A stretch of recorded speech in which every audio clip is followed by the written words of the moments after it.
Bismillah, alhamdulillah, wassalatu wassalamu ala rasulillah. Masih dina surat Hud ayat ke-57. A'udzu billahi minasyaitonir rajim. Bismillahirrahmanirrahim. Fa in tawallau jeung lamun anjeun berpaling atawa mangka lamun anjeun selalu berpaling tina kebenaran tuntunan Allah. Faqad ablagtukum mangka sanyana ablagtukum kami masaur Nabi Hud geus nyampaikeun ka anjeun, geus tableg ka anjeun.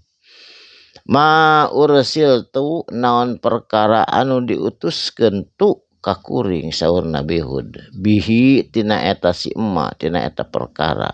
Ilaikum ka anjeun kabeh. Geus bebas kuring mah geus nyampaikeun. Perkara anjeun rek ngabangkang urusan anjeun da kuring mah tos ngadugikeun kitu saur Nabi Hud. Lamun anjeun tetep ngabangkang saur Nabi Hud wa yastakhlifu mangka Allah bakal ngagantikeun naon Robbi tegasna pangeran kuring saur Nabi Hud. Kauman ku kaum wairukum anu leuwih alus anu leuwih soleh tibatan anjeun. Wala tadarruunahu jeung moal bisa anjeun ngabadaratkeun nyieun madarat hu ka Gusti Allah. Sabab Allah mah teu ngalap mangfaat, teu ngalap madarat lamun urang berbuat baik eta ge pahalana jang urang. Allah mah teu perjogieun. Upami urang nyieun maksiat atawa madarat Allah mah moal tiasa dimadaratkeun saean saeutik ogenan. Jadi urang kanggo urang sadayana oge. Upami berbuat baik kebaikan oge jang urang. Inna Robbi sanyana ari pangeran kuring ala kulli syai'in kana saban-saban syai'in perkara hafidun eta anu maha ngajaga ngariksa atau memelihara. Saterasna. Walamma mangka samang-samangsa jaa datang naon amruna perintah ti kami saur Allah. Tegasna azab anu datang ke kaum Ad. Nyaeta naon azabna teh?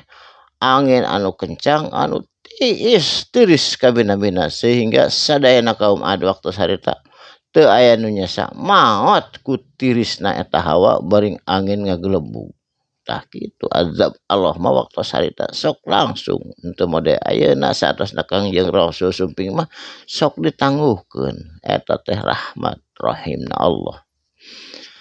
Satrasna najaina tuluy kami nyalametkeun saha na kami saur Allah Hudan ka Nabi Hud salamet Nabi Hud mah teu maot teu katirisan walladzina amanu jeung jama-jama anu ariman ma'ahu sartana Nabi Hud waktu sarita birahmatin ku rahmatna minna ti kami saur Allah wa najainahum jeung disalamatkeun hum itu jama-jama anu iman, anu Islam, anu takwa, anu nuturkeun kana tuntunan Nabi Hud min azabin ghalid tina siksa azab ghalidin anu kacida kerasna. Salamet Nabi Hud mah sareng umatna sadayana.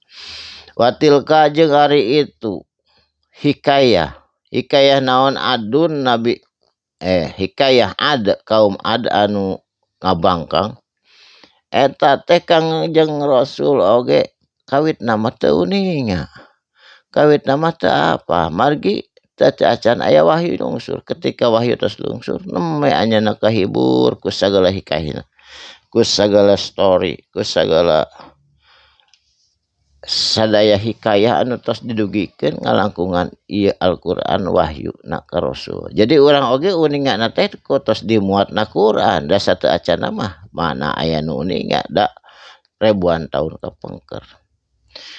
Watilka jeung ari itu hikayah adun kaum Ad. Jahadu eta teh kaum Ad teh mengingkari naon teu percaya ngabangkang bi ayati kana ayat-ayat Rabbihim ti pangeranana tegasna ti Gusti Allah Subhanahu wa taala wa asau jeung nyieun maksiat saha kaum Ad rasulahu ka utusanana kaum Ad nyaeta ka Kangjeng Nabi Hud.